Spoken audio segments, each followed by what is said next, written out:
ایسے لوگ ہیں جو لوگوں سے لپٹ لپٹ کر نہیں مانگتے، تم صرف ان کے چہرے دیکھ کے، ان کا بشرا دیکھ کے اندازہ لگا سکتے ہو کہ اچھا یہ فقیر ہے۔ ان لوگوں کے لیے اصل میں جو مین اصل، یعنی اس کا یہ مطلب نہیں ہے کہ اگر وہ مانگنے آ گیا اور آپ کو پکا پتہ نہیں ہے تو آپ بالکل بھی اس کو نہ دیں۔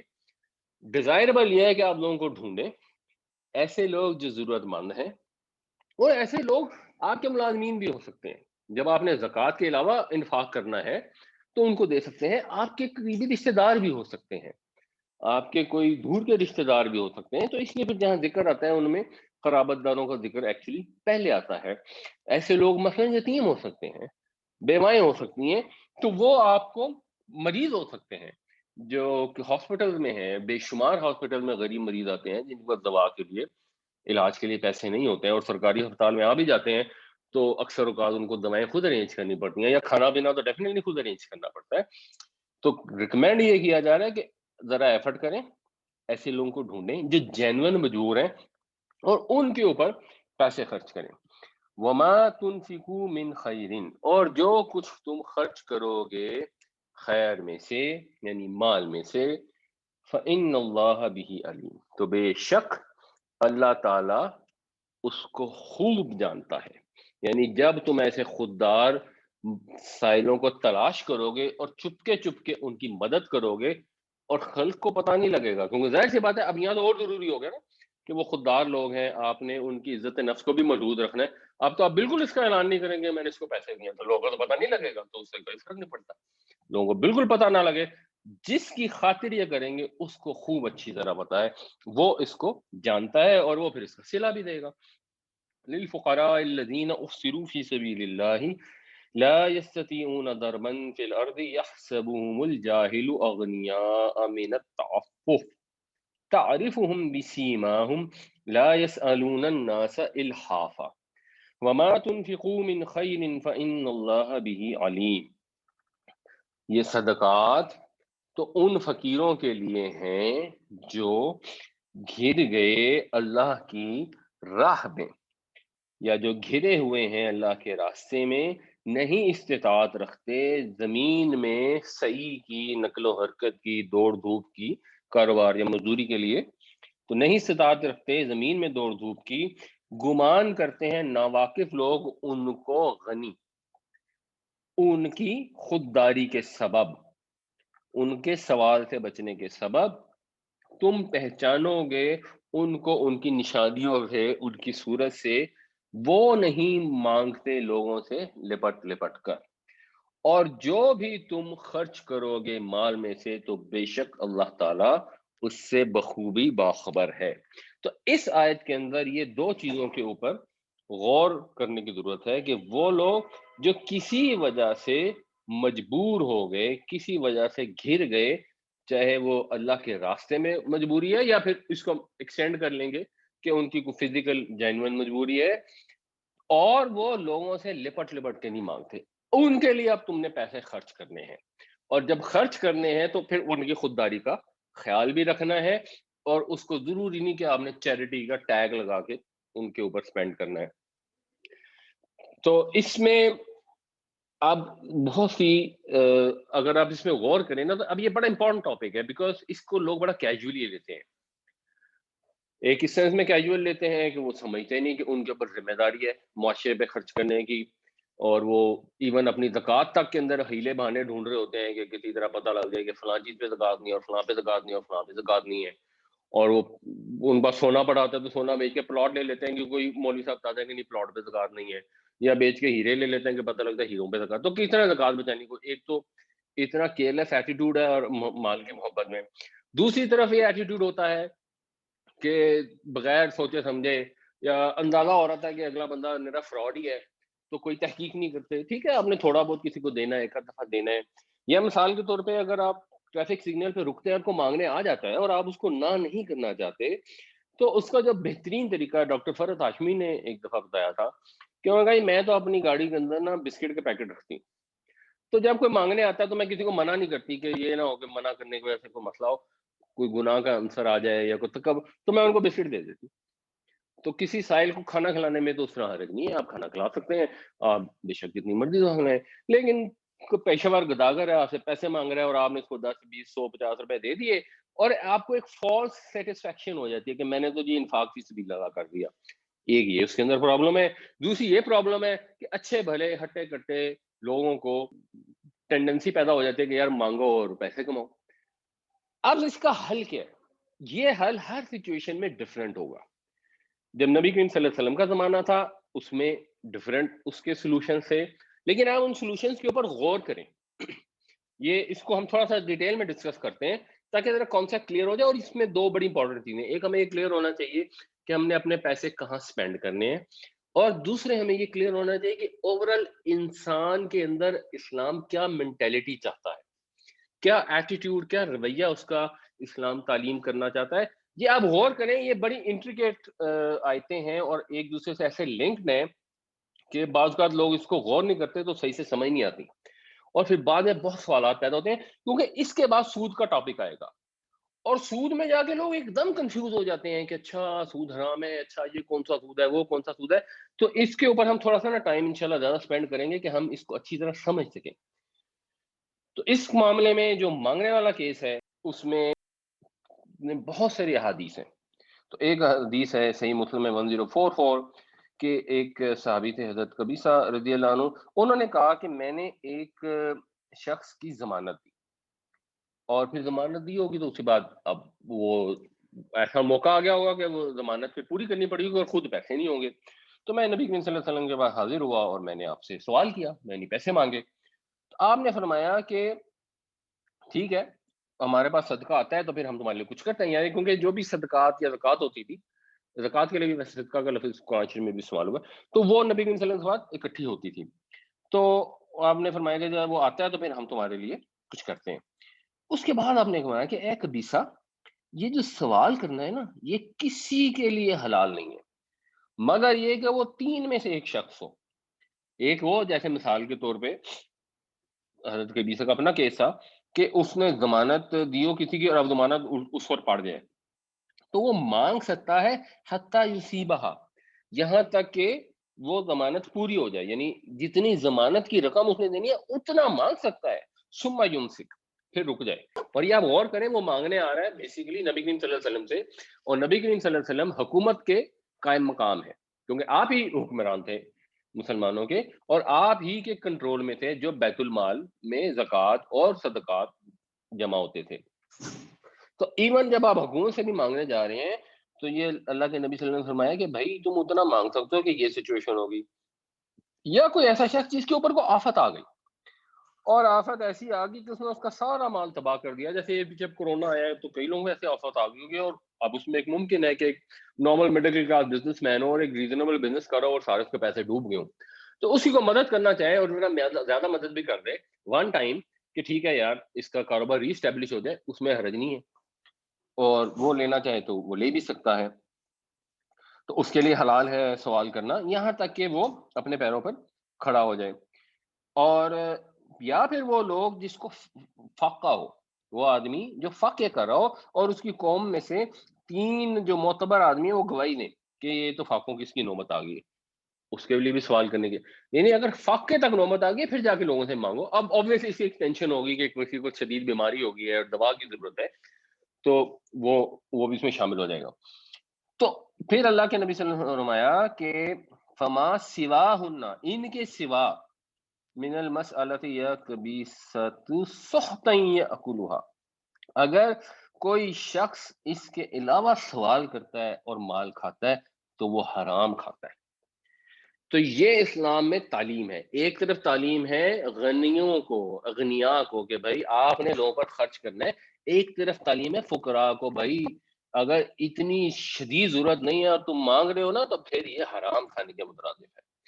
اب سلوشن کیا ہے کہ اگر مثلا کسی کے پاس پیسے ہیں تو اب وہ کرے کیا، کیونکہ اب یہ بھی سمجھ آ گئی، اور اللہ کرے لوگوں کو سمجھ آئے یہ کہ اپنے پاس سونے چاندی کے ڈھیر لگا کے، پلاٹوں کی لائن لگا کے، بینک بیلنس کے انبار لگا کے رکھنا تو ڈیزائربل ہے ہی نہیں۔ آپ کی جو جائز ضروریات ہیں اپنی حیثیت کے مطابق آپ دل کھول کر اچھا ڈیسنٹ اپنے اوپر، اپنے گھر والوں کے اوپر خرچ کریں، اپنی فیوچر کی ضروریات کے لیے بھی ایک ڈیسنٹ اماؤنٹ رکھیں، اس کے بعد جو بھی ہے وہ خرچ کر دیں۔ اب وہ خرچ کیسے کریں؟ اب آپ کو میں ایک اور واقعہ بتاتا ہوں، آپ سب نے سنا ہوگا، اس کے اندر اس میں گائیڈ لائن ہے بہت امپورٹنٹ، کہ انصار میں سے ایک شخص تھا، نبی کریم صلی اللہ علیہ وسلم کے پاس آیا، اس نے آ کے ہم سے سوال کیا، آپ صلی اللہ علیہ وسلم نے اس کو پیسے نہیں دیے، بلکہ آپ نے اس سے پوچھا کہ تیرے گھر میں کوئی چیز ہے تیرے پاس؟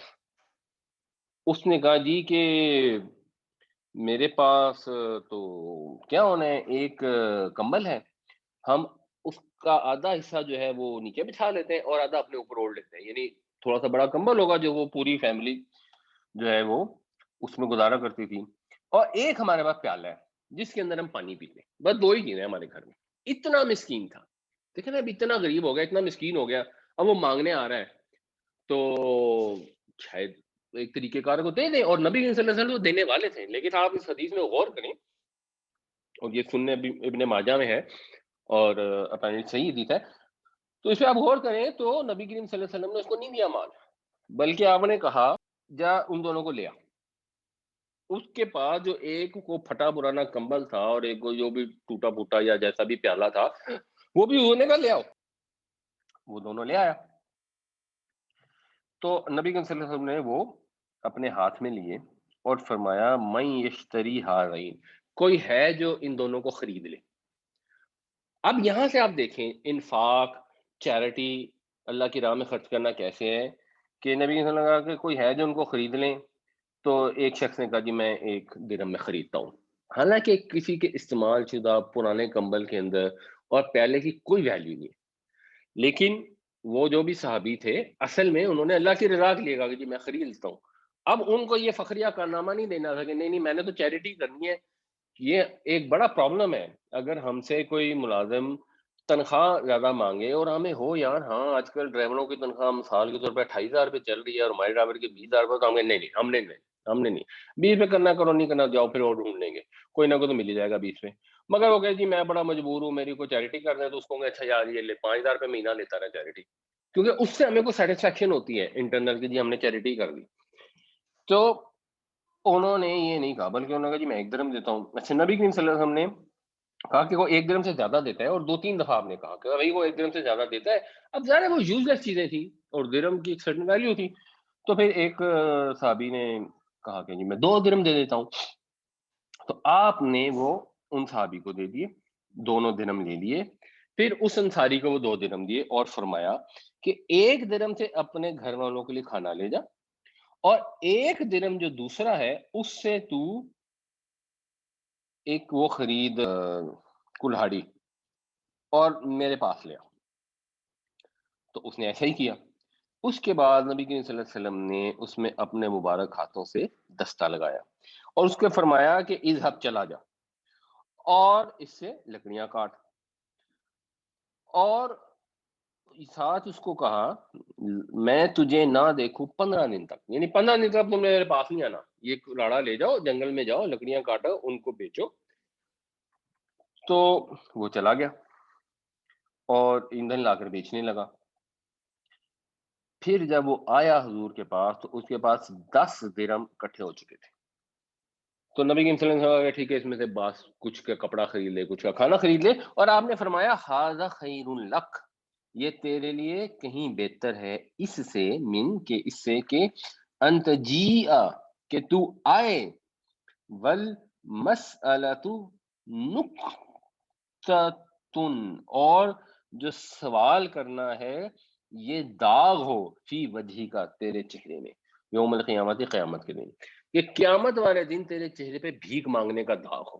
اس سے کہیں بہتر ہے کہ تو جا محنت کر، جنگل میں لکڑیاں کاٹ، اور اس نے محنت کی اور اس کے پاس کجا یہ کہ ایک درہم بھی نہیں تھا، یعنی اس ایک درہم سے، جب حضور نے کہا کہ جا ایک درہم سے اپنے گھر والوں کو کھانا کھلا دے، تو ایک درہم سے اس کا گزارا چل گیا تھا کھانے پینے کا، تو 10 درہم اکٹھے ہو گئے، ذرا اتنے عرصے میں وہ کچھ کھاتا پیتا بھی رہا ہوگا۔ تو یہ ہے سسٹم جو اسلام پروپوز کرتا ہے۔ نبی نے یہ فرمایا کہ مانگنا جو ہے نا صرف اس کے لیے جائز ہے جو بالکل فقیر ہو جائے، یا بہت زیادہ مقروض ہو جائے، یا جس کے اوپر وہ دیت ہو، خون ہو گیا اس کے اب دیت دینے کی طاقت نہ ہو، یعنی بالکل مجبور ہوتے ہیں، اس کے لیے مانگنا جائز ہے. جنرل لوگوں کے لیے مانگنا جائز بھی نہیں ہے، اور معاشرے کے لیے ریکمینڈڈ بھی نہیں ہے کہ لوگوں کو بھیک مانگنے کی عادت ڈالیں اور لوگوں کو. تو پھر ریکمینڈڈ کیا ہے؟ ریکمینڈڈ یہ ہے جو اللہ کے نبی صلی اللہ علیہ وسلم نے کیا. یہ ایک چینیوں کی نا ضرب المثل بھی ہے. آپ give a man a fish and you feed him for a day and teach a man to fish and you feed him for a lifetime. یہ کانسیپٹ ہے. اور obviously اس کے اندر تو پھر اس کا روحانی پہلو بھی آیا ساتھ کہ بھائی یہ اگر آپ نے کسی کو ایک مچھلی دے دی تو وہ تو ایک دن کے لیے آپ نے کھانا کھلا دیا، پلس جس کو آپ نے مچھلی دی آپ نے اس کے چہرے پہ داغ لگا دیا بھیک مانگنے کا. یعنی داغ اس نے اپنے چہرے پہ خود لگایا لیکن آپ نے اس میں ایکچولی کو سپورٹ کیا.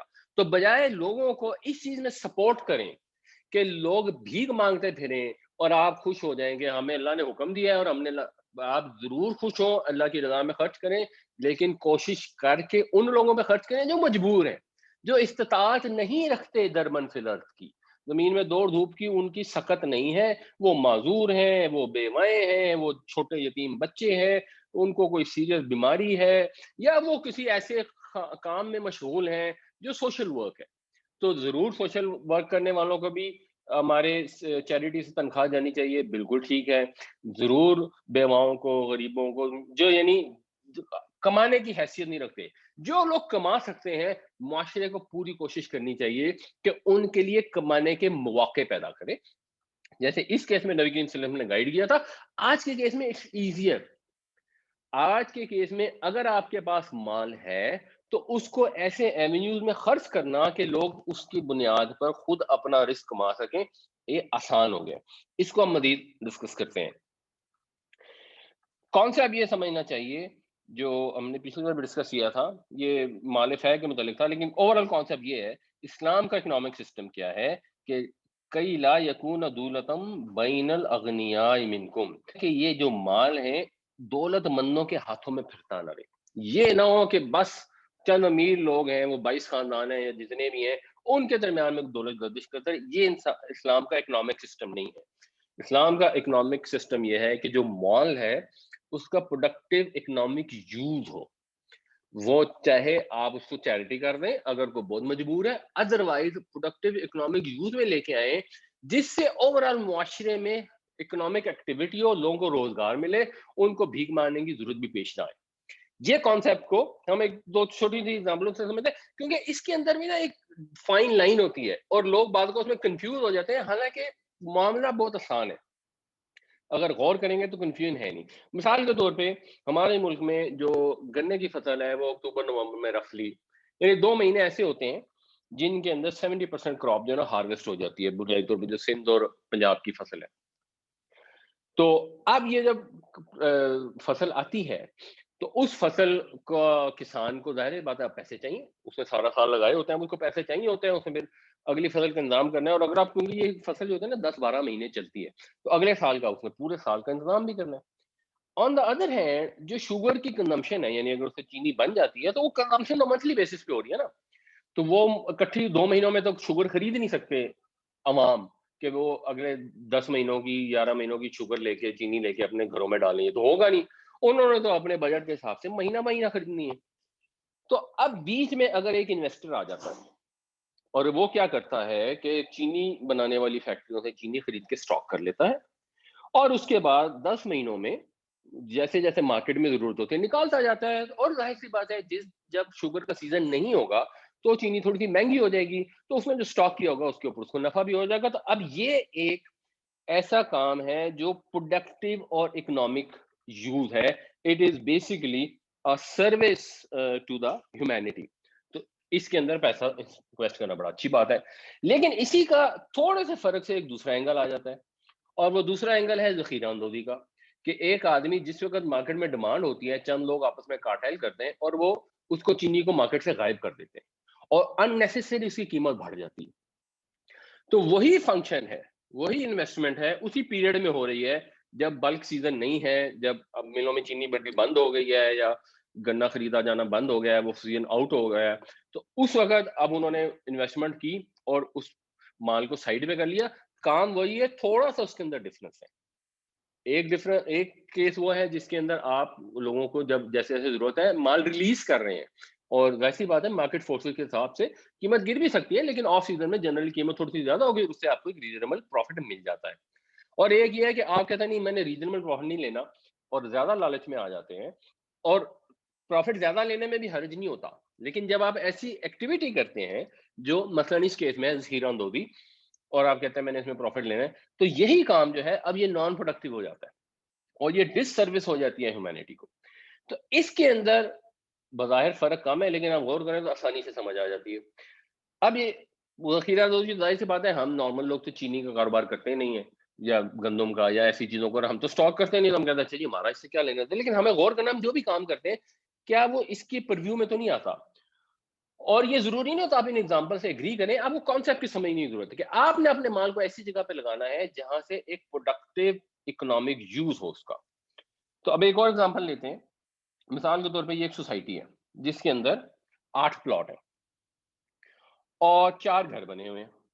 تو اب اس سوسائٹی میں ٹوٹل 8 پلاٹ ہیں، 4 گھر بنے ہیں، تو اس کی ایک اکنامک ڈیمانڈ سپلائی کی بیس پہ میکنزم ہے کہ جو 4 پلاٹ خالی ہیں، 4 میں گھر بنے ہوئے ہیں، پلاٹ کی جو قیمت ہے وہ 1 کروڑ پہ ہے، اور گھر بنانے کی کاسٹ بھی 1 کروڑ ہے، تو پھر جو گھر کی قیمت ہو جائے گی وہ 2 کروڑ ہو جائے گی۔ اور اگر کوئی گھر کرائے پہ لینا چاہتا ہے تو اس کو 1 لاکھ روپیہ کرائے پہ وہ گھر اویلیبل ہے۔ اب یہ ایک سادہ آسان اگزامپل ہے۔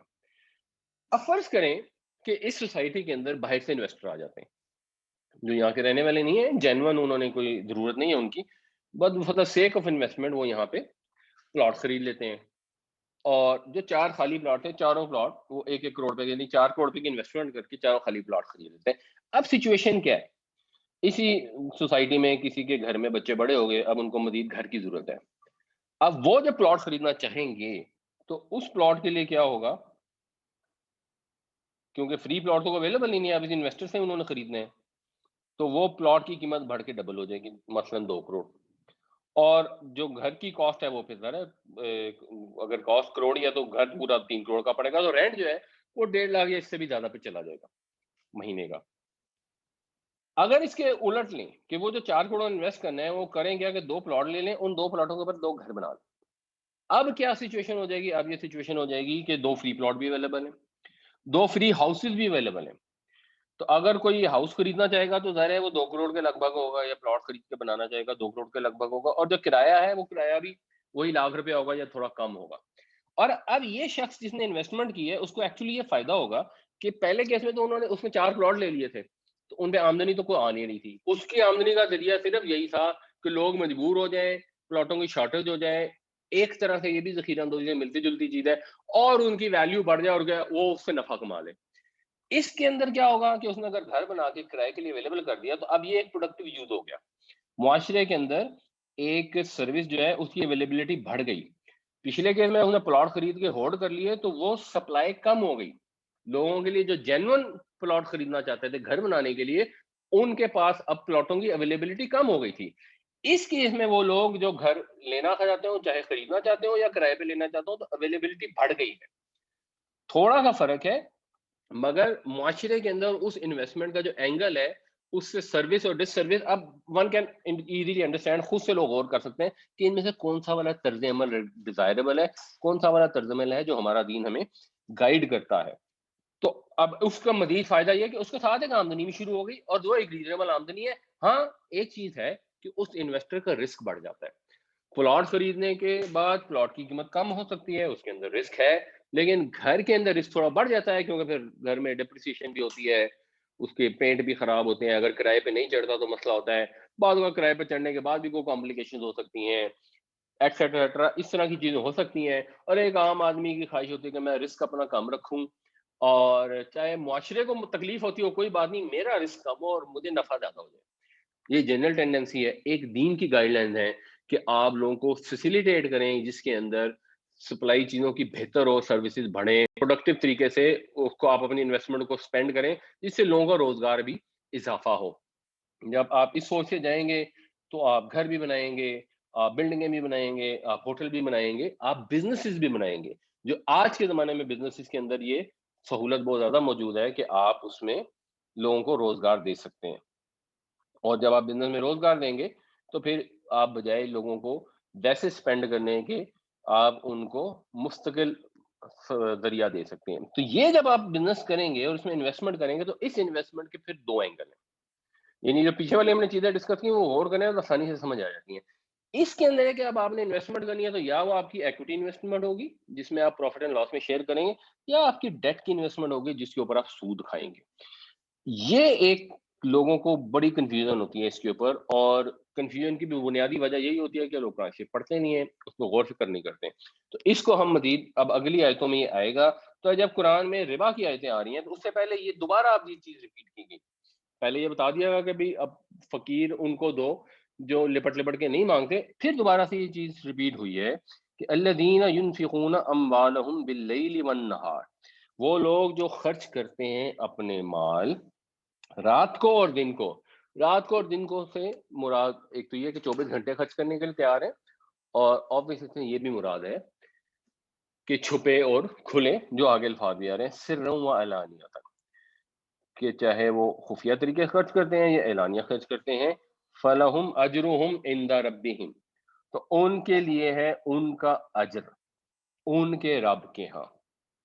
وَلَا خَوْفٌ عَلَيْهِمْ وَلَا هُمْ يَحْزَنُونَ، اور نہ ان پر کوئی خوف ہوگا اور نہ وہ غمگین ہوں گے، یعنی ان کو پھر جنت کا وعدہ ہے ایسے لوگوں کو جو اپنے مال رات دن چھپے کھلے خرچ کرتے ہیں۔ تو وہ پھر ایسی جگہ پہنچ جائیں گے جہاں نہ کوئی مستقبل کا خوف ہوگا اور نہ کوئی ماضی کا غم۔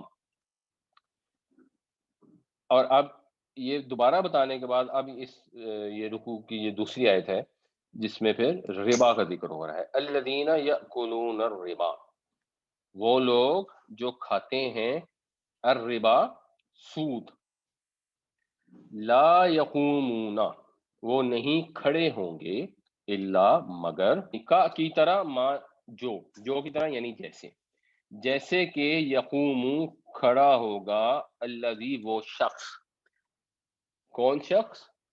یتخبطہ الشیطان من المس، جس کو خبط میں مبتلا کر دیا ہے، دیوانہ بنا دیا ہے شیطان نے چھو کر۔ یہ شیطان نے چھو کر دیوانہ بنا دیا ہے، یہ محاورہ ہے بیسیکلی، جیسے یہ فعل ہے نا جن، اس کا جب آپ مفعول بنائیں گے تو وہ بنتا ہے مجنون۔ تو وہ شخص جس پر جن آ جائے اس کو مجنون کہیں گے۔ تو یہ ضروری نہیں ہوتا جن کا آ جانا، ویسے تو شیطان جو ہے انسان کو دماغی اس کا توازن خراب کر بھی سکتا ہے جب انسان شیطان کے راستے پہ چلتا ہے، بٹ مجنون کا بیسیکلی مطلب ہوتا ہے محاورتاً جس کو جن آ جائے، جو دیوانہ ہو۔ تو یہ محاورے کے طور پہ غالباً یہاں پہ استعمال کیا ہوا ہے کہ جو لوگ سود کھاتے ہیں وہ قیامت والے دن، اور یہ انڈرسٹوڈ ہے قیامت والے دن، وہ ایسے اٹھیں گے جیسے کو پاگل اٹھے گا، یعنی وہ پاگل ہو چکے ہوں گے جب وہ قیامت والے دن اٹھیں گے۔ یہ دین نے ہمیں بتایا ہے سود کے بارے میں، یعنی اتنی خراب چیز ہے کہ سود کھانا جس کو لوگ کیجولی لیتے ہیں اور آرام سے بیٹھ کے کہتے ہیں اچھا اچھا یہ سود وہ سود نہیں، وہ سود وہ سود نہیں، حالانکہ نہ کہیں قرآن میں لکھا ہے نہ حدیث میں لکھا ہے کہ یہ سود وہ سود نہیں، اور اتنی خطرناک چیز ہے۔ اور پھر وہ سوال پیدا ہونے شروع ہوتے کہ اچھا کیوں، اس میں کیا مسئلہ ہے؟ اب ہم نے اگر کسی کو پیسے دیے ہیں تو مفت میں تو نہیں دے سکتے نا، یہ تھوڑی کیا ہو سکتا ہے کہ ہم اس کو پیسے دے دیں اور وہ ہمیں 6 مہینے بعد واپس کرے اور ہم اس سے کچھ لیں ہی نہ، یہ کیا بات ہوئی؟ ذالکا، یہ اس لیے کہ یعنی جو پیچھے بات ہوئی یہ پاگلوں کی طرح کیوں کھڑے ہوں گے، اس لیے کھڑے ہوں گے بِأَنَّهُمْ، کہ انہوں نے قالو یہ کہا، انما البیع مثل الربا، انما کا مطلب ہوتا ہے صرف، بس، بیع ہوتا ہے خرید و فروخت کرنا، سودا کرنا، تجارت، کہ تجارت تو مثل الربا، ربا کے جیسی ہے، سود ہی کی تو طرح ہے۔ تجارت میں بھی تو یہی ہوتا ہے کہ آپ اپنا مال فروخت کرتے ہیں تو زیادہ پہ فروخت کرتے ہیں نا، آپ کہیں سے سستا خریدتے ہیں آگے زیادہ پہ خرید کے بیچتے ہیں تو آپ کو اس میں نفع ہو جاتا ہے، اسی طرح آپ اپنے مال کسی کو دے دیں تو اس میں آپ کو نفع ہو گیا، اس میں ایسی کون سی بات؟ تو یہ جو وہ جملہ کہتے ہیں جس میں ایسی کون سی بات ہے، اللہ تعالیٰ یہ فرما رہے ہیں کہ یہ پاگلوں والی بات ہے، یہ ایسی پاگلوں والی بات جو کریں گے وہ قیامت والے دن بھی پاگل ہو کے اٹھائے جائیں گے۔ واہ، اور حالانکہ احل اللہ البیع، اللہ تعالیٰ نے تجارت کو حلال کیا ہے، وحرم الربا، اور سود کو حرام کیا ہے۔ یہ اللہ تعالیٰ نے اپنا ورڈکٹ ان کو بتایا ہے. اور یہ چیز سمجھنی بڑی ضروری ہے. ہم اس میں انشاءاللہ ڈسکس کریں گے کہ یہ سود حرام ہونے کی کیا وجہ ہو سکتی ہے، اور اگر آپ پچھلی آیتوں میں غور کریں تو آپ کو خود ہی سمجھ آ جائے گی کہ وہ پچھلی جتنی آیتیں گزری ہیں تقریباً 2 رکوع، اس کے اندر جو رویہ انسان کے اندر پروان چڑھانے کی اللہ تعالیٰ ہمیں تعلیم دے رہے ہیں، جو چیز ریکمینڈ کی گئی ہے، انکریج کی گئی ہے، وہ انسانی جو رویہ ہے، اور وہ رویہ جو ایک سود خور کا ہوتا ہے، اس میں زمین آسمان کا فرق ہے. جب آپ پیسے سود کے اوپر رکھنا شروع کر دیتے ہیں تو پھر آپ کے اندر خود بخود تنگ دلی پیدا ہو جاتی ہے. کیونکہ آپ سے کوئی آیا، اس نے کہا یار مجھے ضرورت ہے، مجھے 2 مہینے کے لیے 2 لاکھ روپے دے دیں. آپ اچھا 2 مہینے کے لیے 2 لاکھ لوں گا، 2 لاکھ پہ تو 2 مہینے میں 4 ہزار پہ آئیں گے، میں تو 4 ہزار کا نقصان ہو جائے گا. آپ کو خود بخود دل تنگ ہونا شروع ہو جائے گا. آپ کہتے ہیں یار دیکھو بات یہ ہے، تمہیں پیسے ہیں جا کے بینک سے لے لو، تو کوئی بات نہیں، وہ تمہیں 5-4 ہزار کا خرچہ پڑ جائے گا تو کیا ہوگا، کوئی بات نہیں. آپ کی جان نکلنی شروع ہوتی ہے اس کے اوپر. یہ ایک رویہ ہے، بٹ یہ ایشو نہیں ہے کہ اس کی ریزن کیا ہے کہ سود اللہ نے کیوں حرام کیا. یہ اصل میں فوکس کبھی بھی نہیں ہو سکتا. مثال کے طور پہ مجھ سے ایک اٹالین ہمارا ایجنٹ تھا، میں اٹلی میں گیا، اس نے مجھ سے کہا کہ جی یہ پوک کیوں حرام ہے، خنزیر. تو میں نے اس کو کہا اصل میں نا وہ خنزیر کھانے سے بڑی بیماریاں ہو جاتی ہیں، اس لیے حرام ہے. تو اس نے کہا اچھا اچھا اچھا اچھا، تم سارے مسلمان جو ہو وہ بڑے صحت مند ہو، اور یہ جو چین میں جتنے لوگ کھاتے ہیں، جو سارے سود کھاتے ہیں، یہ سارے بیمار ہیں، اور تم سارے صحت مند ہو، تمہارا یہ خیال ہے. And I realized کہ ہاں یار یہ تو کوئی وجہ بن نہیں سکتی. پھر میں نے اور کئی تکے لڑانے، انہیں ہر میرے تکے کو نا نلیفائی کر دیا. اور تھا وہ یہودی تھا. اس نے کہا دیکھو اس کی سیدھی سی وجہ ہے کہ جو خنزیر ہے یہ ابنڈنس میں اویلیبل ہے. گوشت کی جو اویلیبلٹی ہے ابنڈنس میں سب سے زیادہ اس جانور کی ہے، کیونکہ یہ گندگی کھا کے بھی پل جاتا ہے. اس کے اوپر آپ کو خوراک پہ اتنا خرچہ نہیں کرنا پڑتا، اور یہ اس کی وہ بھی بہت زیادہ ہوتی ہے ریپروڈکشن، تو یہ بہت زیادہ اویلیبل ہوتا ہے. اللہ تعالیٰ نے حکم دے دیا کہ نہیں تم نے کھانا، اینڈ آف دا اسٹوری. اللہ نے تمہیں حکم دیا کہ تم نے پوک نہیں کھانا. اب میں دیکھتا ہوں کون کھاتا ہے اور کون نہیں کھاتا. تو فوکس بنیادی یہ ہونا چاہیے. جب ہم نے قرآن شریف پڑھنا شروع کیا تو ہمارا پہلا سوال یہ ہے کہ کیا ہم قرآن پر ایمان لاتے ہیں کہ نہیں. اب قرآن پر ایمان لانے کے لیے آپ نے اپنی عقل استعمال کرنی ہے، آپ نے غور فکر کرنا ہے. یہ چیز تسلیم کرنے کے لیے کہ نبی کریم صلی اللہ علیہ وسلم آپ پر لاکھوں کروڑوں درود و سلام، آپ آخری نبی ہیں یہ نہیں ہے. ایک دفعہ اس کا فیصلہ کر لیں. ایک دفعہ جب فیصلہ کلیئر ہو گیا تو پھر جو ہمارے پاک پیغمبر صلی اللہ علیہ وسلم نے جو ہمیں اللہ تعالیٰ کی آخری کتاب پہنچائی ہے، اس کے اندر جو چیز بھی دی گئی ہے وہ حق ہے، ہم نے اس کو ماننا ہے، ہم نے اس کو سمجھنا ضرور ہے، ہم نے اس کی اپلیکیشن ضرور سمجھنی ہے، لیکن ہم اس پہ سوال نہیں کر سکتے کہ سود حرام ہے. اچھا سود کیوں حرام ہے، سود تو اچھی چیز ہوتی ہے، وہ کیوں حرام ہے. یہ بالکل اس کا دور دور تک سوال پیدا نہیں ہوتا. تو وہ ہم سمجھنے کی فرام انٹلیکچوئل پرسپیکٹو کوشش ہم بھی کر لیں گے، لیکن اس سے کوئی فرق نہیں پڑتا. اللہ نے تجارت کو حلال کیا ہے، اللہ نے سود کو حرام کیا ہے. End of the story, no question. اس پہ سوال نہیں ہو سکتا. اپنی انڈرسٹینڈنگ کے لیے اس پہ غور فکر ضرور کریں. تو یہ اللہ تعالیٰ نے اپنا حکم سنایا ہے کہ یہ لوگ جو ایسی بات کرتے ہیں یہ پاگلوں والی بات ہے، اور یہ پاگلوں کی طرح ہی اٹھائے جائیں گے. اچھا ایک اس میں چیز بڑی امپورٹنٹ ہے، وہ بھی ہم تھوڑا اس پہ ٹائم سپینڈ کر لیں، بھی تھوڑا وقت ہے ہمارے پاس. یہ الفاظ یہاں استعمال ہوئے ہیں کہ وہ لوگ جو سود کھاتے ہیں. اللہ جانے کہاں سے لوگ اچھے خاصے پڑھے لکھے لوگ ہیں، بلکہ پڑھے لکھے کیا، بہت بڑے عالم، بہت بڑے اسکالر ہیں، اور اس سے ایسے عجیب و غریب نتیجے نکال لیتے ہیں بعض اوقات کہ انسان حیران رہ جاتا ہے. اب مثال کے طور پہ یہ غامدی صاحب اور ان کے جو متعلقین ہیں، انہوں نے یہ نتیجہ نکالا ہے کہ سود کا کھانا تو بہت بہت برا کام ہے، لیکن سود کا دینا، ذاتی اور کاروباری ضرورتوں کے لیے قرض لینا اور اس پہ سود دینا، یہ تو حرام ہے ہی نہیں. اور بقول ان کے اس کی کوئی بنیاد قرآن و حدیث میں ہی نہیں ہے. اور قرآن نے کسی ایک جگہ بھی ایک لفظ سود دینے والوں کی مذمت میں نہیں کہا. تو اس لیے جو ہے نا یہ سود دینا تو بڑی اچھی بات ہے، سود کھانا بڑی بری بات ہے. اور مزید ان کا یہ فرمانا ہے کہ ایک حدیث ہے، اچھا اس کا ترجمہ اگر آپ دیکھیں تو انہوں نے ترجمہ یہی کیا، سود کھلانے والے، کہ حدیث میں سود کھلانے والوں کو بھی یکساں مجرم ٹھہرایا گیا ہے. لیکن اصل میں اس کا مطلب وہ نہیں ہے جو لوگ سود دیتے ہیں، بلکہ اس کا مطلب وہ ہے جو سود کا کاروبار کرنے کے لیے ایجنٹ کی حیثیت سے ان کے لیے گاہک ڈھونڈتے ہیں. اب یہ مطلب پتہ نہیں انہوں نے کہاں سے نکالا ہے. یعنی ایک سادہ لفظ ہے اور پوری دنیا میں اس حدیث کی آپ کئی ٹرانسلیشن پڑھ لیں، وہ ٹرانسلیشن یہی ہے، پیئر، سود دینے والا. اردو میں ہم دینے والا کھلانے والا دونوں کہہ دیتے ہیں، انگریزی میں تو اس کے لیے لفظ ہی سود پیئر استعمال ہوتا ہے. تو انہوں نے کہا کہ نہیں، عربی میں یہ اس کا مطلب دینے والا ہو ہی نہیں سکتا، اس کا مطلب ہے انیبلر. اور یہ اب کیونکہ گاندھی صاحب کا بھی ایک بڑا انفلوئنس ہے اور بڑے لوگ ان کے سنتے ہیں اور بڑے لوگ کنفیوز ہو جاتے ہیں. تو میرا خیال ہے یہ بھی ایک بڑی اچھی اگزامپل ہے جس میں ہمیں، جو ہم اکثر بات کرتے ہیں نا کہ آپ نے اپنا آخری فیصلہ خود کرنا ہے. جو اب دور آ گیا ہے، انفارمیشن اویلیبل ہے، یہ دور تو رہا نہیں. اور وہ اچھی بات بھی ہے کہ لوگ ایک فقہ کے یا ایک جو بھی ان کے مولوی صاحب نے کہہ دیا اندھا دھن اس کی پیروی کرنی شروع کر دیں. تو اب لوگوں نے فیصلہ خود کرنا ہے، لیکن جب آپ نے اپنا فیصلہ خود کرنا ہے تو آپ نے اپنی عقل کو بھی استعمال کرنا ہے. آپ نے جذبات کی بنیاد پہ فیصلہ نہیں کرنا، آپ نے اپنے فہم جو اللہ تعالیٰ نے آپ کو صلاحیتیں دی ہیں اس کی بنیاد پہ فیصلہ کرنا ہے. تو اب پہلی تو بات یہ ہے کہ اس میں تک کیا بنتی ہے کہ قرآن میں اس میں الفاظ استعمال نہیں ہوئے ہیں سود دینے والوں کو مذمت ہے. ہم پیچھے ابھی پڑھ کے آئے ہیں سورہ بقرہ میں ہی، جہاں پہ رشوت دینے کو منع کیا گیا.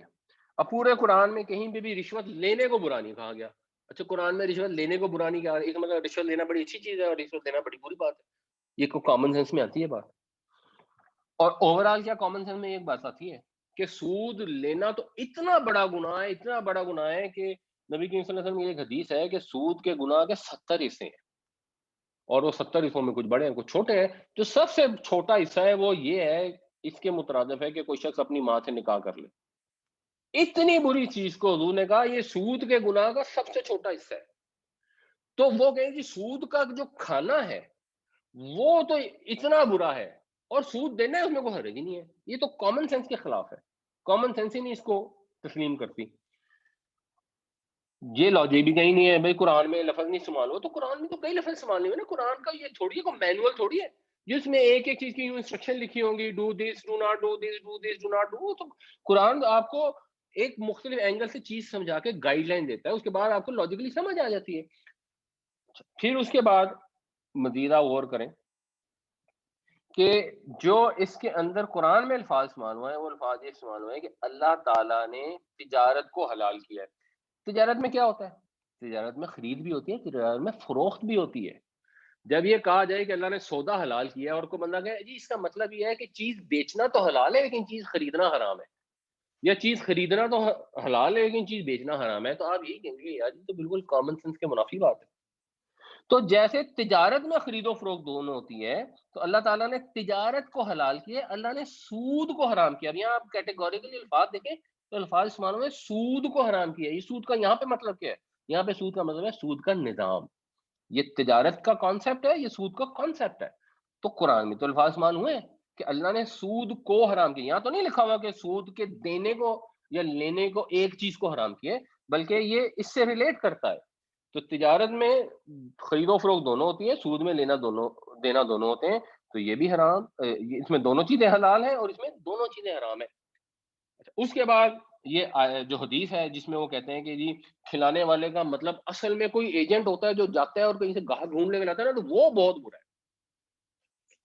لانا رسول اللہ، اللہ کے نبی صلی اللہ علیہ وسلم نے لعنت فرمائی سود کے کھانے والے پر اور اس کے کھلانے والے پر اور اس کے لکھنے والے پر، کاتب پر، اور اس کی گواہی دینے والے پر. وَقَالَ هُمْ سَوَاءٌ، اور آپ نے فرمایا سب اس میں برابر ہیں، یعنی اس گناہ میں سب شریک ہے.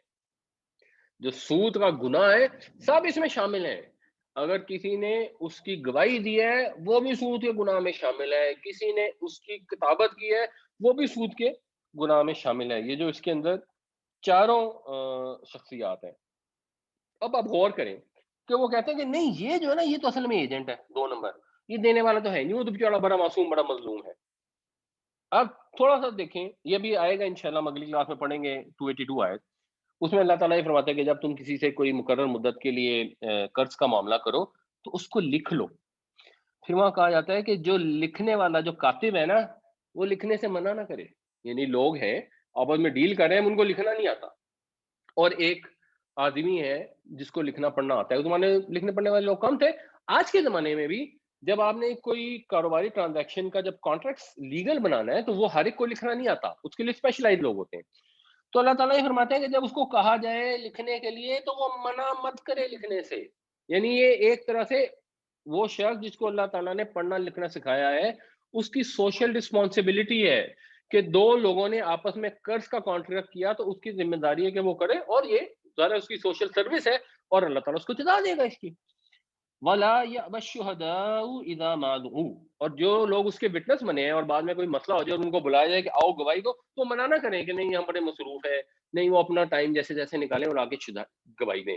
تو یعنی کتابت کرنا قرض کے معاملے کی اور اس پہ گواہی دینا، یہ ایک بہت بڑی سروس ہے، ایک اچھا عمل ہے. یہ دونوں لوگ جو یہ اچھا عمل کرتے ہیں والنٹیرلی، اس آیت کے حساب سے تو بیسیکلی ان کو کوئی پیسے بھی نہیں دیے جا رہے، وہ جو والنٹیرلی عمل کرتے ہیں، اگر اس قرض کے اندر سود شامل ہو گیا تو وہ بھی لعنت میں شمار ہوں گے، اور ان کے لیے بھی اسی گناہ میں وہ بھی برابر کے شریک ہیں. تو آپ کہیں کہ جی یہ جو والنٹری ورک کر رہے ہیں یہ بھی لعنتی، لیکن جو سود دے رہا ہے وہ لعنتی نہیں ہے. یعنی یہ بھی بالکل قطعاً کامن سینس کے خلاف.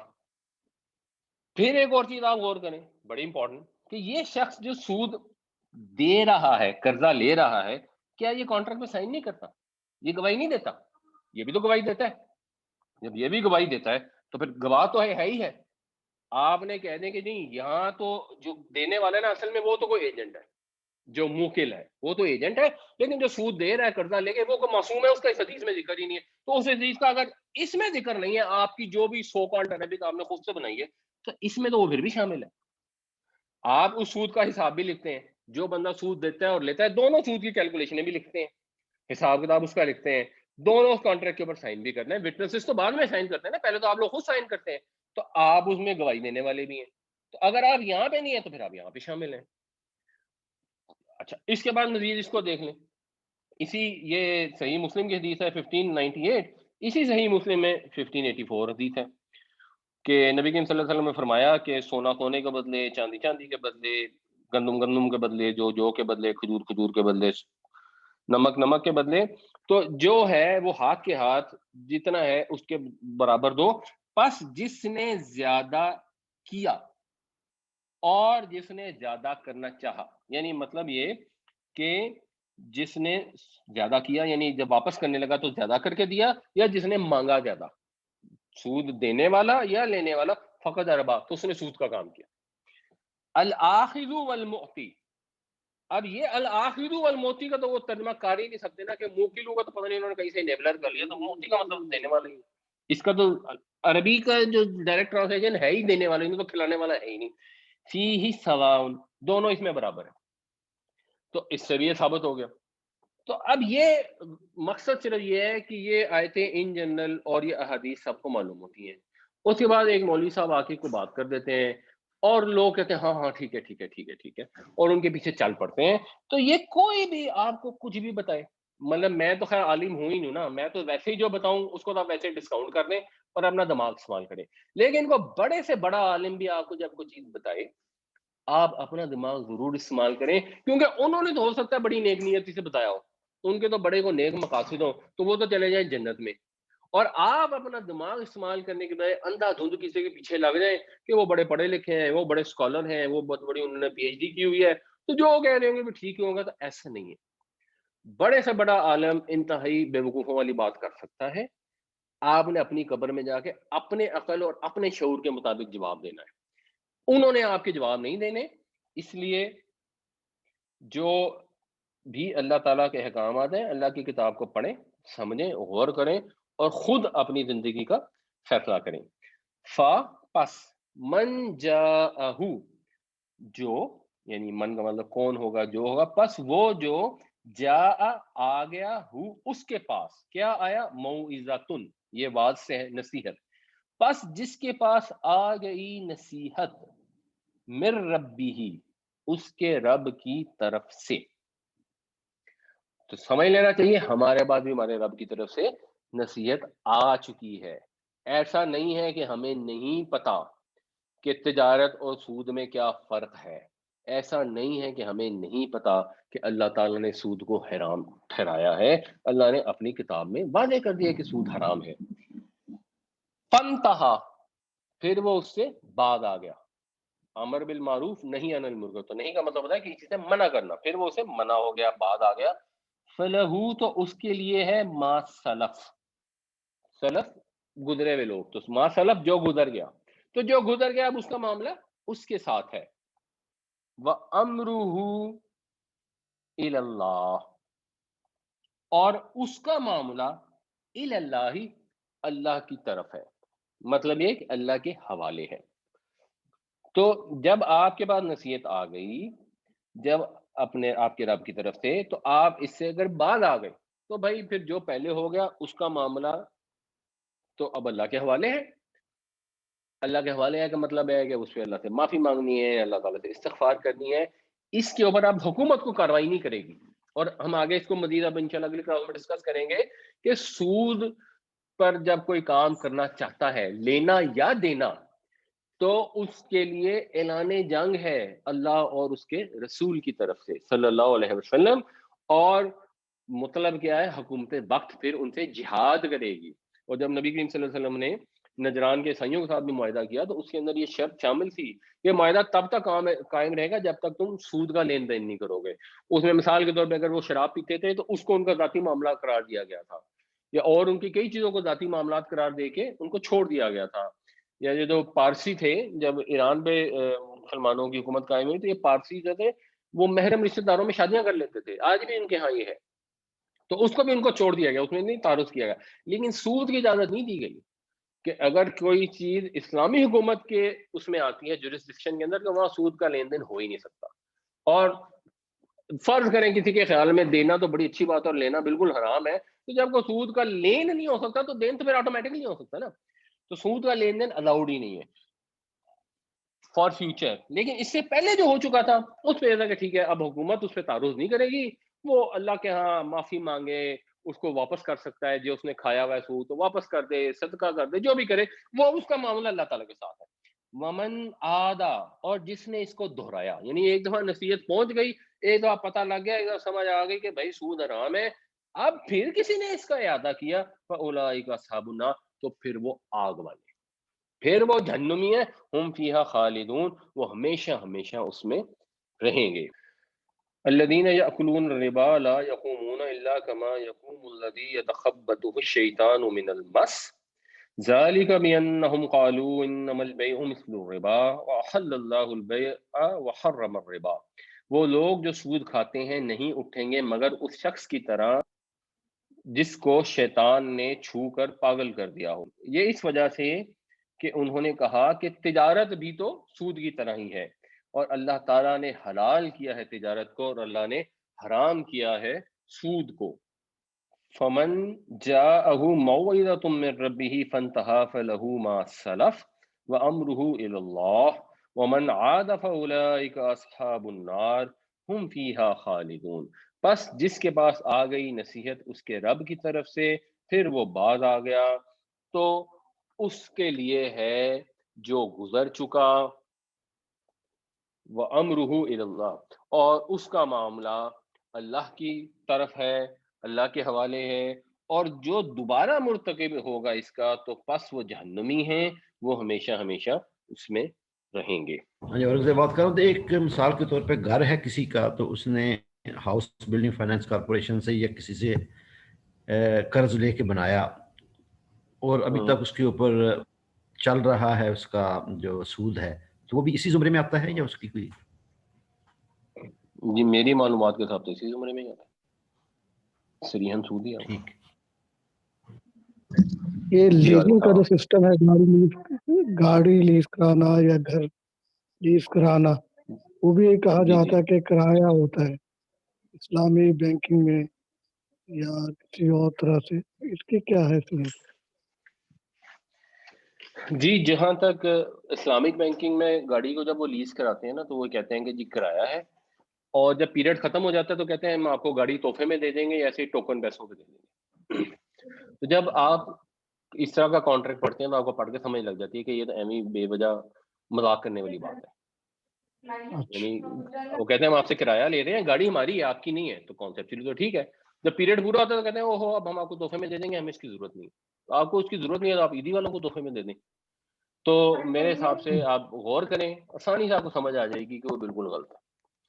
اور گھر کے لیے بھی جو وہ کام کرتے ہیں وہ پھر ایک ڈیٹیل ڈسکشن ہے. اس کو اسلامک بینکنگ میں جب وہ گھر کے لیے لون دیتے ہیں نا, اس کو کہتے ہیں ڈیمینشنگ مشارکہ, المشارکہ المتنافسہ, کہ وہ ڈیمینشنگ کیپٹل ہوتا ہے, اور اس کے اندر وہ کہتے ہیں کہ گھر کے مثلا 100 حصے ہیں, ہم نے آپ سے خرید لی ہے, ہم نے گھر خرید لیا, اب آپ کو ہم ایک ایک حصہ بیچتے جا رہے ہیں, باقی کا آپ سے کرایہ لیتے جا رہے ہیں. کانسیپچولی ٹھیک ہے, لیکن اس کے اندر پرابلم یہ ہوتی ہے کہ 20 سال کا ایگریمنٹ ہے, 2 سال بعد ایک بندہ کو پیسے نہیں ہے تو کہتے ہیں یار میں گھر چھوڑ رہا ہوں.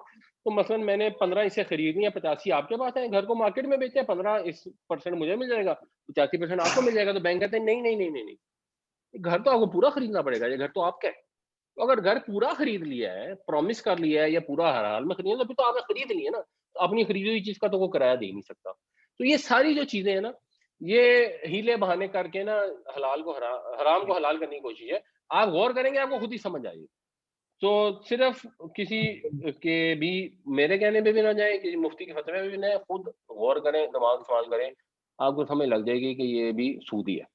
اس کے اندر کوئی تقریباً کوئی فرق نہیں ہے نام کے علاوہ. اچھا ٹھیک ہے, جزاک اللہ خیر.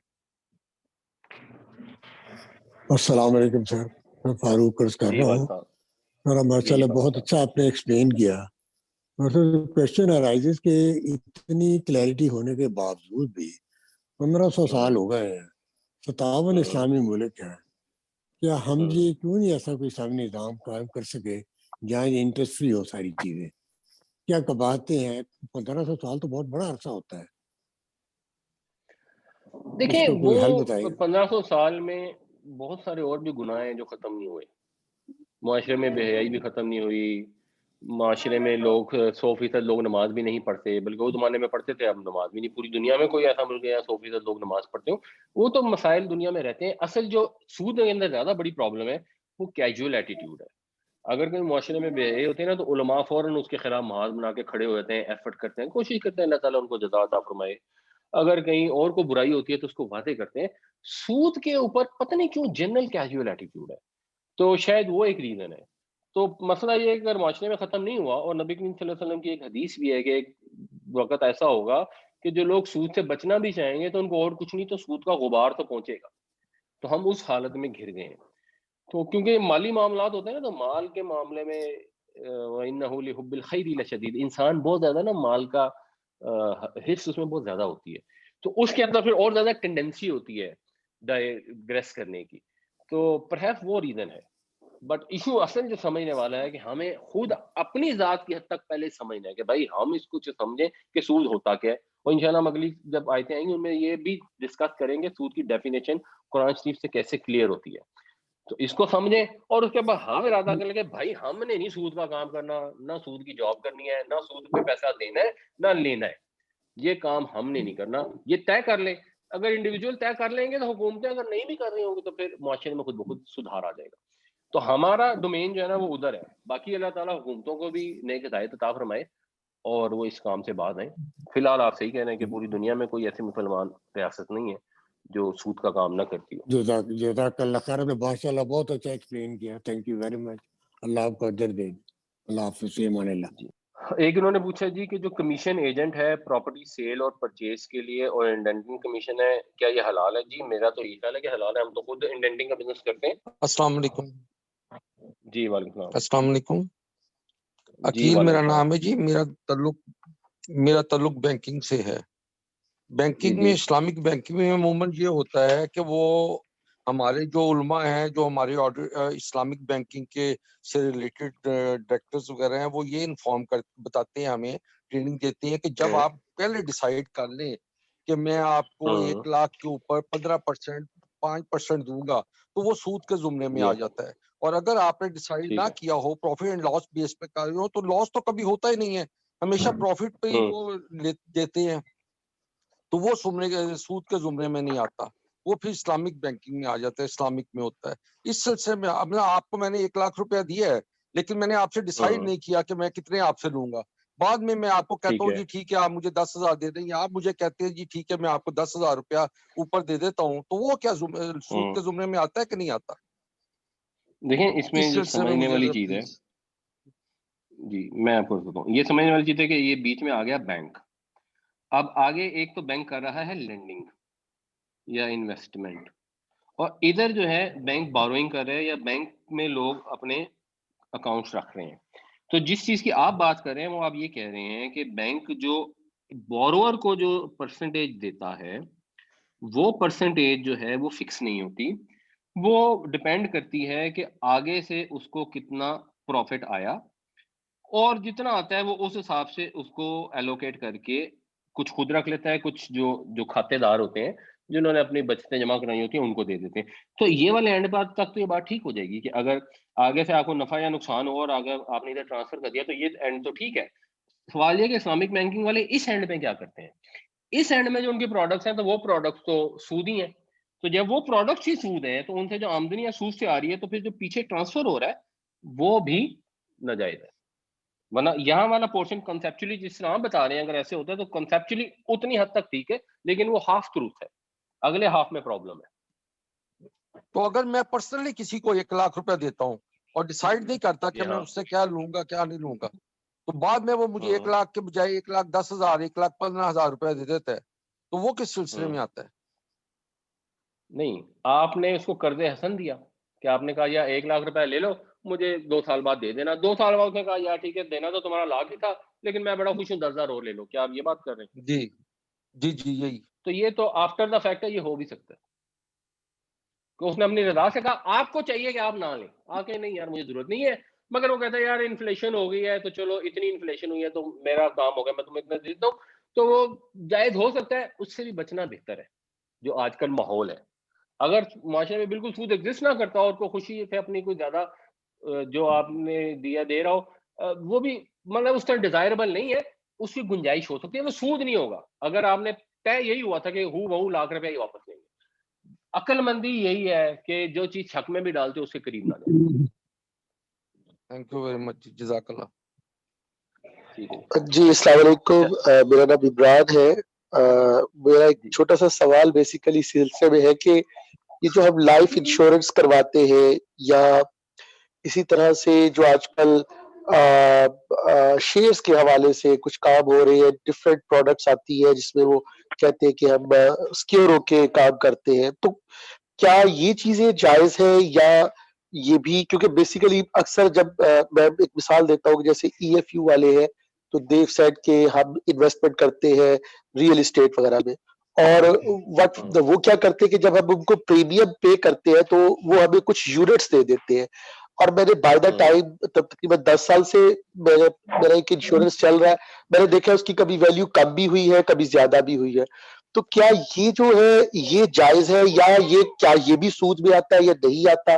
اس پہ تھوڑی سی ایکسپلینیشن دیں. اور دوسرا شیئرز کے حوالے سے اسپیشلی جو ہماری جو شیئر مارکیٹ ہے اس میں تھوڑا سا بتائیے کہ وہ صحیح ہے کہ نہیں، کیونکہ مجھے اس کے اوپر بھی تھوڑا سا ڈاؤٹ ہے. بہت شکریہ. جی ایک چیز تو جہاں تک تو ہے نا لائف انشورنس میں وہ آپ کو یہ کہتے ہیں کہ جی ہم اس کو ریئل اسٹیٹ میں انویسٹ کرتے ہیں، بہت آسان ہے. بہت ساری انشورنس کمپنی جو ہیں وہ پبلک لمیٹڈ ہیں، ایس سی سی پی میں ان کے شیئر ٹریڈ ہوتے ہیں، تو ان کے جو بکس ہیں نا وہ آن لائن اویلیبل ہیں. آپ اس کو ڈاؤن لوڈ کر کے جب دیکھیں گے تو ڈیفینیٹلی وہ ریئل اسٹیٹ میں بھی انویسٹ کرتے ہیں، لیکن ایک بہت بڑا پورشن جو ہے نا ان کا ڈیٹ انسٹرومنٹس کے اندر انویسٹڈ ہوتا ہے، وہ بانڈز میں یا سودی چیزوں میں انویسٹ کرتے ہیں. تو اس لیے وہ 100% ریئل اسٹیٹ میں نہیں کرتے، اس لیے وہ جو لائف انشورنس کا رزلٹ آتا ہے نا وہ ایڈمیسیبل نہیں ہے.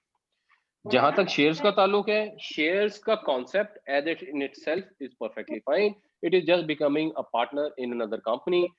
پارٹنرشپ میں تو 2-4 لوگ مل کے پارٹنر بنتے ہیں، شیئرز کے اندر یہ ہوتا ہے کہ لاکھوں لوگ بھی کسی کمپنی میں شیئر ہولڈر بن سکتے ہیں. اس میں جو پرابلم آتی ہے وہ یہ ہوتا ہے کہ آپ ایک کمپنی کے شیئر ہولڈر بن گئے، یعنی آپ پارٹ اونر ہیں، چاہے 0.001% اونر ہیں، لیکن وہ کمپنی آگے بینکوں سے قرضہ لیتی ہے تو سود ادا کرتی ہے، تو آپ بھی ان مالکوں میں شامل ہیں جو یہ کام کر رہی ہے. تو پرسنلی مجھے وہ پسند نہیں ہے. میں یہ تو نہیں کہہ سکتا کہ وہ سرین حرام ہے، بٹ پرسنلی مجھے پسند نہیں ہے. اور جہاں تک شیئر اسکوائر کرنے والی بات ہے، اپیرنٹلی اب یہ کہہ رہے ہیں کہ جو لوگ شیئر اس پہ اٹھا لیتے ہیں مارجن کے اوپر اور جب قیمت اوپر نیچے جاتی ہے تو پھر وہ اسکوائر کر دیتے ہیں، تو اگر آپ اس کی بات کر لیں تو وہ تو سٹا ہے اور وہ ٹھیک نہیں ہے. آپ کو وہی شیئر خریدنے چاہیے جس کے آپ کے پاس پیسے موجود ہیں، چاہے آپ نے فوراً پیمنٹ کی یا نہیں کی، لیکن آپ کے پاس کیپیسٹی ہونی چاہیے اس کو لینے کی. جب بدلے کے اوپر شیئر پرچیز کرتے ہیں یہ صحیح نہیں ہے. It is okay to trade in terms of gold value when giving loan. جی میری ذاتی رائے میں اگر آپ نے گولڈ کی ڈینومینیشن کر لی ہے, اس کو انڈیکس کر لیا ہے اپنے لون کے اندر, تو پرسنلی میرے خیال میں سے حرج نہیں ہے. نبی کریم صلی اللہ علیہ وسلم کی حدیث کے مثلا یہ الفاظ ہیں کہ جب تم سونا دو تو اتنا ہی سونا واپس لو, وہی معیار وہی مقدار. اس کا مطلب یہ ہے کہ آپ نے کہا یار میں تمہیں 80,000 روپے دے رہا ہوں اور یہ 80,000 ایک تولے کے ایکویولنٹ ہے, اب میں تم سے 4 تولہ لوں گا. جو لوگ بہت احتیاط کریں گے وہ کہیں گے نہیں جاؤ پہلے مارکیٹ سے 1 تولہ خریدو, اور 4 سال بعد جب اس نے آپ کو واپس کرنا ہو تو وہ پھر مارکیٹ سے 1 تولہ خرید کر وہ واپس کر دے. وہ زیادہ احتیاط کرنا چاہتے ہیں کر لیں. میری ذاتی رائے کے حساب سے آپ نے انڈیکسنگ بھی کر لی تو اٹ از فائن, مگر اس میں شرط یہ ہے کہ اگر 4 سال بعد سونا 70,000 روپے تولہ ہو گیا تو پھر آپ کو 70 ہی ملے گا. پھر آپ یہ نہیں کہیں گے کہ نہیں اب مجھے 80 واپس کر دو. تو اگر آپ نے انڈیکسنگ کر دی تو دیٹ از فائن. ایک سوال اس میں اور تھا, انہوں نے پوچھا تھا کہ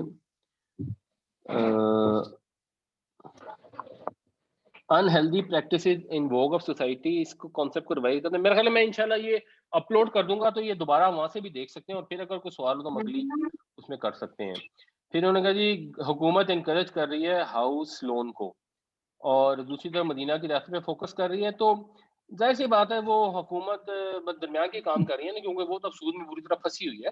لیکن گھروں کے لیے قرضہ لینا آپ نے جب انڈیویجول کرنا ہے تو یہ حلال نہیں ہے.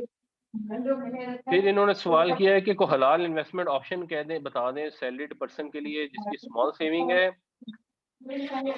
یہ دیکھیں ہر انسان کی سچویشن کے حساب سے ڈیپینڈ کرتا ہے. ہو سکتا ہے آپ کا کوئی جاننے والا کو کاروبار کرتا ہو, اس کے بزنس کے اندر کو اپرچونٹی ہے, انویسٹمنٹ کر دیں. اسمال سیونگ میں جب انویسٹ کریں گے تو یہ ضرور ذہن میں رکھیں کہ اس میں نفع بھی ہو سکتا ہے, لاس بھی ہو سکتا ہے, پیسے ڈوب بھی سکتے ہیں.